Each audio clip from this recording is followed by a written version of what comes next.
Hey! Still doing the Christmas preparation, the Christmas dishes. This time for the main course, I am gonna make roasted chicken. I made it already. So you can see my roasted chicken. It's crispy on the outer and moist inside.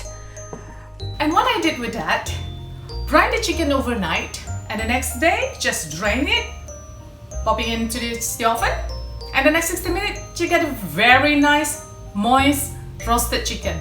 I bake this quite often apart from my other roasted chicken recipe, but this is one of my favorite because the breast part is so moist. Show you how to do this. I'm sure you're gonna make it again and again because it's so simple, so easy, yet it's yummy.